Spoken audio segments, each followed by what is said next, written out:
Qué bueno que nos sintonizas. Te pedimos que le des like a este canal, que lo compartas con todos tus contactos, que nos des tus sugerencias y así nos ayudes a evangelizar.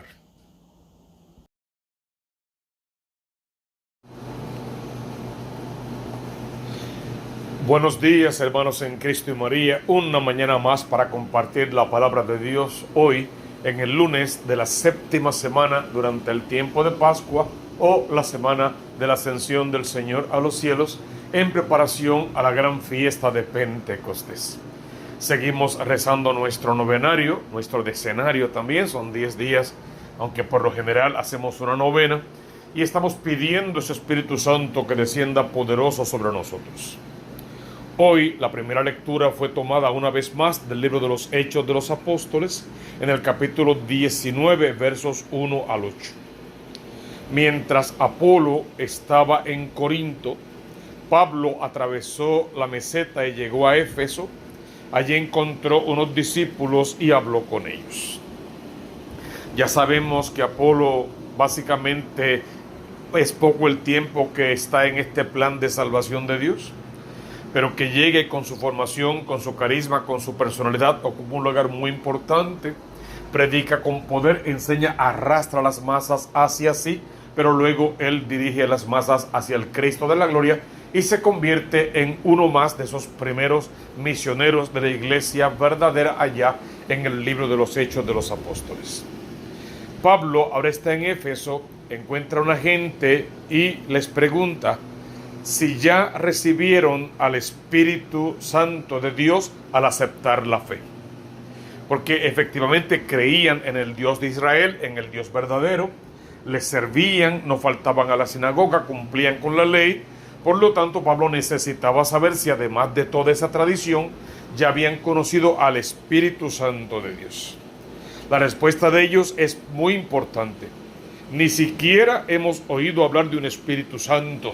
O sea, nadie les había hablado de ese Espíritu Santo. Si no lo conocían, realmente no era su culpa del todo, aún vagaban o divagaban en la ignorancia. Pero Pablo está justamente allí para cumplir con esa tarea, con esa misión de la iglesia de parte de nuestro Señor Jesucristo. Por lo tanto, al presente y en tu propio libro de los Hechos de los Apóstoles, o sea, en tu historia de iglesia con tu familia, a ti te toca ser Pablo, que tiene que llegar a todos los miembros de tu familia para hablarles del Dios desconocido, de ese Dios Espíritu Santo, de ese Paráclito, de ese prometido, de ese que descendería en su momento para fundar la iglesia. De hecho, cuando Pablo está predicando aquí, ya había descendido, ya lo conocían los de la iglesia primera y ahora había que darlo a conocer al resto de las comunidades. Pablo entonces empieza a predicarles con poder y les pregunta primero, entonces, ¿qué bautismo recibieron ustedes? Ya veo que conocen al Dios de Israel, que cumplen con los mandamientos, pero ¿de qué forma, si de alguna, están ustedes bautizados? Bueno, nosotros hemos recibido solo el bautismo de Juan. Supongo que a ese punto hablaron del bautismo de Juan, entendían las coordenadas, sabían que era un bautismo de conversión, casi podríamos decir de iniciación, y que ese bautismo de conversión era indispensable y necesario para poder empezar a caminar en este plan de salvación de Dios, pero no era suficiente el bautismo de Juan. Recuerden que Juan mismo llegó a decir que él le bautizaba con agua, pero detrás de él venía otro que era más grande que él, que aunque existía antes, venía después, y que él ni siquiera era digno de desatar la correa de sus sandalias. Por lo tanto, ese bautismo de Juan, que era bueno, que era propio, no era suficiente. Pablo entonces le responde lo que ya hemos dicho. Juan bautizó con agua y es un bautismo de conversión, decidiendo el pueblo que creyese en el que iba a enviar él después. O sea, Juan bautiza con agua, pero le deja claro al pueblo que en quien tenían que creer era en el que venía después. Recuerden una frase hermosa que Jesús dijo de Jesús: es necesario que yo mengüe para que él crezca. Hablaba de la persona de Jesús Y cuando Pablo le explicó a esta gente todo lo referente a la persona de Jesús, que ya él había conocido e iba descubriendo poco a poco en la misma acción de ese espíritu, entonces ellos definitivamente quisieron bautizarse. No solamente quisieron bautizarse, se bautizaron en el nombre del Señor. Y cuando Pablo les impuso las manos, lo que podríamos decir, se bautizaron y fueron confirmados en el orden de la iglesia. Cuando Pablo les impuso las manos, entonces estos se pusieron a hablar en lenguas extrañas y a profetizar. Son elementos propios o dones propios de aquel que recibe al Espíritu Santo de Dios. Estos signos en aquel momento eran necesarios, eran indispensables, porque era la forma de hacer ver que sí, que con la imposición de manos de la iglesia verdadera, el Espíritu Santo realmente descendía, tomaba posesión de la persona y lo ponía al servicio de Dios y de esa misma iglesia. Me gusta que el texto dice eran en total unos 12 hombres. Y no por nada particular. Me gusta porque 12, como eran las 12 tribus de Israel, 12 como los 12 canastos de sobra que recogieron cuando la multiplicación de los peces y los panes, 12 como los 12 apóstoles y aquella representación de los 144,000. Por lo tanto, estos 12 van a representar a todo hombre, a toda mujer, hoy, ahora, en el presente, en nuestras diócesis, en nuestra parroquia, en nuestras capillas, en nuestros grupos parroquiales, a toda persona que acepte la acción del Espíritu Santo de Dios en su vida y por él se deje dirigir. Ante esta primera acción, dice la palabra, que Pablo se quedó todavía unos 3 meses más allí, yendo regularmente a la sinagoga, hablaba con poder y con libertad del reino de Dios, dialogaba con todos y los trataba de convencer y de persuadirlos para que también aceptaran a Cristo resucitado, la promesa del Espíritu Santo y, lógicamente, la tradición de la iglesia que ya se comenzaba a conocer. Que esta primera lectura te invite en esta novena de Pentecostés a abrirle tu corazón al Espíritu Santo de Dios para que Él descienda poderoso sobre ti, haciendo en ti un nuevo Pentecostés.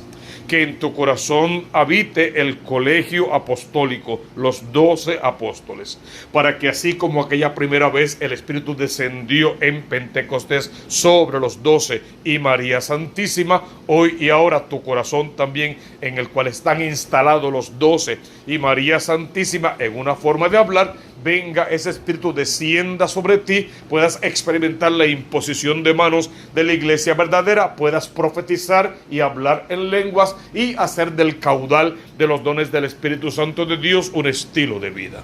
En esta mañana santa, el Salmo 67 te invita a alabar al Rey, porque tú que eres el hijo del rey, por ende príncipe, rey, de alguna forma de hablar, a ti también te toca escuchar que el salmista dice: reyes de la tierra, canten al Señor.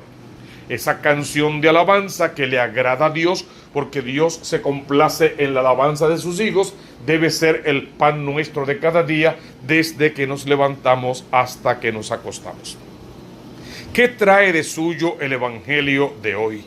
Está tomado, según San Juan, capítulo 16, versos 29 al 33. En aquel tiempo, estamos todavía al final de la última cena. En aquel tiempo, los discípulos dijeron a Jesús: ahora sí que hablas claro, ya no usas comparaciones.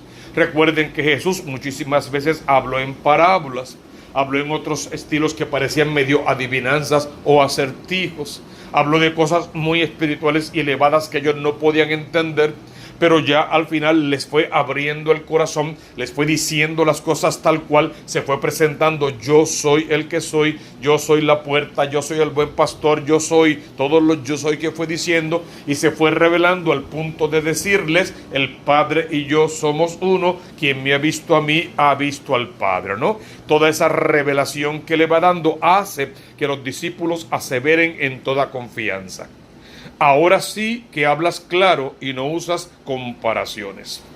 Y por eso ahora nosotros vemos que lo sabes todo y que no necesitas que nadie te pregunte nada.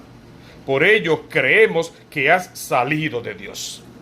Parecería que este es un gran momento en la vida de los apóstoles, pero tal parece que todavía están muy lejos de la verdad, que solamente están experimentando un sentimiento hermoso, grandioso, poderoso, glorioso, todo lo que tú quieras, pero en fin de cuentas un gran sentimiento. Y no olviden que partimos de una premisa: Dios no es un sentimiento, aunque se manifiesta, habla y se comunica a través de nuestros sentimientos. Dios no es un sentimiento, Dios es un estilo de vida en santidad. Es la forma correcta de hacer, decir, pensar y sentir las cosas. Dios es un llamado a la santidad, y el proceso de la santidad más elemental que existe es este. Ser santo, ¿qué es? Hacer lo que tengo que hacer en primer lugar. En segundo lugar, hacerlo inmediatamente. En tercer lugar, hacerlo bien. En cuarto lugar, hacerlo con alegría, siempre con alegría, con la alegría del Evangelio. Y en quinto y último lugar, hacerlo siempre por el bien de las almas, por la salvación de las almas. Por lo tanto, este hermoso sentimiento que pululaba en su corazón no era suficiente para que el Señor los felicitara, les dijera: ok, perfecto, todo terminó, la iglesia queda perfectamente fundada y constituida, ya nunca más tendrán ningún otro tipo de problemas. Lamentablemente, esa no es la respuesta de Jesús. Les pregunta de forma irónica, casi diría yo: ¿de verdad que ahora creen? Pues miren, está para llegar la hora. Jesús siempre habla de esa hora, su hora, que no es otra hora que el Calvario, que es la cruz, que es pasión y que es muerte. Y muerte en una cruz, dice la palabra de Dios. Está por llegar la hora, mejor dicho, ya ha llegado. Cuando Jesús termina este discurso, quedan minutos para que sea tomado preso, en que se dispersarán cada cual por su lado, y a mí me dejarán solo. Eso lo hemos predicado 1000 veces ya. ¿Dónde estaban los apóstoles a la hora de la cruz? Realmente, ¿dónde estaban? Estaba María Santísima con otras 3 Marías y quién sabe cuántas otras más mujeres. Algún personaje que otro importante, como Arimatea y otros más. Esos estaban. De los apóstoles se dice que estaba Juan, el más joven de todos. Se dice que estaba medio envuelto en sábanas, como que para no ser reconocido. Pero, ¿dónde estaba Pedro? Seguramente desde ya llorando, arrepentido sus negaciones, porque 3 veces lo había negado, y eso que estaba advertido. ¿Dónde estaba Judas? En una forma de hablar, colgando de un árbol. Había optado por quitarse la vida. Tomás estaba en su incertidumbre, al punto que va a llegar a decir: hasta que yo no lo vea, yo no lo creo. Y los restantes corrieron, se escaparon, se escondieron, como tú quieras, pero no estaban allí a la hora de la cruz. Entonces, lo que Jesús vaticina es una realidad. Es verdad que va a llegar un momento en que cada uno de ustedes agarrará por su lado, y a mí me dejarán solo, pendiendo de la cruz, solo y abandonado, solo. Sin embargo, acto seguido va a ser una corrección, quizá la más importante de todo el texto. Pero yo no estoy solo, porque está conmigo el Padre. No olvides, el Padre y yo somos uno. Conmigo está el Padre, y si el Padre, conmigo está el Espíritu Santo de Dios. No hay división en ese misterio de la Santísima Trinidad. Por eso decimos, en una forma de explicarlo, que aunque todo el cuerpo humano de Cristo pendía sobre la cruz, flagelado, maltratado, humillado, ensangrentado, olvidado, odiado básicamente, su alma, su corazón, su ánimo, su mirada, su esperanza y el fuego de su espíritu aleteaban hacia el Padre, se comunicaban con el Padre. Tanto que siempre decimos, la muerte no arrebató a Jesús. Jesús primero encomienda y entrega su espíritu, y después cae su cabeza para morir. A ese punto queda bien claro, el Padre nunca lo abandonó. Por eso Jesús tiene la autoridad para habernos dicho en el Evangelio que leímos ayer: yo estaré con ustedes todos los días y hasta el fin del mundo. ¿Cómo continúa el texto? Les he hablado de esto para que encuentren la paz en mí. Es Jesús diciendo cosas realmente hermosas. El otro día decía, se los estoy diciendo para que lleguen a la plenitud. Después decía, se los estoy diciendo para que reciban paz, realmente paz. Hoy va a decir, se los estoy diciendo para que encuentren la paz. Y el día anterior decía, se los estoy diciendo para que tengan alegría y esa alegría sea plena. Por lo tanto, la paz que solo Dios da y que el mundo no la puede dar, Cristo desde la cruz aún la sigue prometiendo. Lo que te dice a ti, lo que me dice a mí, que en el peor momento de nuestra vida, en los tiempos de miseria, en los tiempos de tormenta, en los tiempos de fracaso, donde todos nos abandonan y hasta las fuerzas, tenemos que tener la garantía que Dios jamás nos va a abandonar. Primero, porque nos ama de manera particular, y segundo, porque Dios no puede mentirse a sí mismo. Él no puede prometernos una cosa hoy y cambiar de opinión mañana. Dios es el inmutable, el que no se muda, el que permanece. Sepan también una última cosa querría decirnos Jesús.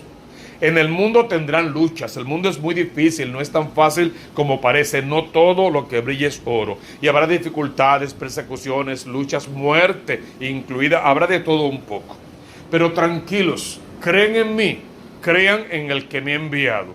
Como lo dice en el verso de hoy.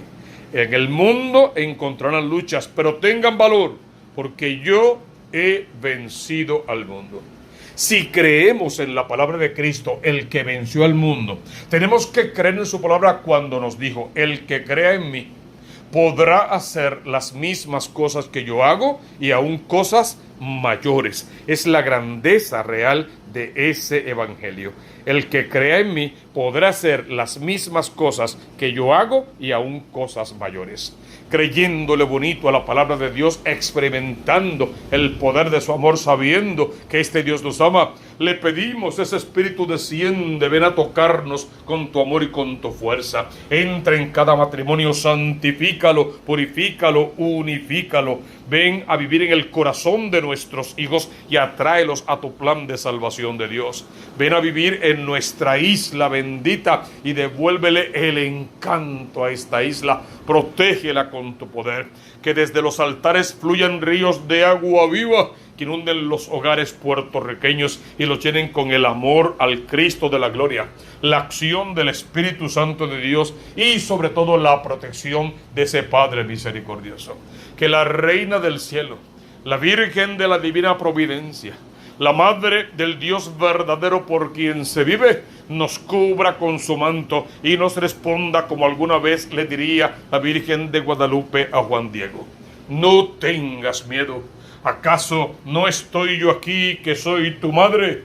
Que podamos experimentar esa protección maternal de la Virgen María y sabiéndonos hijos amados de Dios, conociendo y cumpliendo con su palabra, haciéndola extensiva a otros, nos convirtamos en esos misioneros como Apolo y Pablo, a estilo de la primera lectura, que vamos bautizando a la gente, enseñándoles a cumplir con lo que Dios manda y haciendo discípulos de todos los pueblos. Que el Evangelio de hoy nos haga garantía de que Dios sí está con nosotros y viene a traernos la paz. Y que nosotros, viviendo en esa paz, tengamos la fuerza, la energía y la sabiduría para hacer de este mundo un mundo mejor en el que valga la pena vivir. Ven, Espíritu Santo, llena los corazones de los fieles, encienda en ellos el fuego de tu amor. Envía, Señor, tu Espíritu, todo será de nuevo creado, se renovará la faz de la tierra. Oh Dios, que has iluminado los corazones de los fieles con la luz del Espíritu Santo, haz que guiados por ese mismo Espíritu, saboreemos las dulzuras del bien, gocemos siempre de sus divinos consuelos, por Cristo nuestro Señor. Amén. Recibe la bendición de Dios, Padre, Hijo y Espíritu Santo. Amén.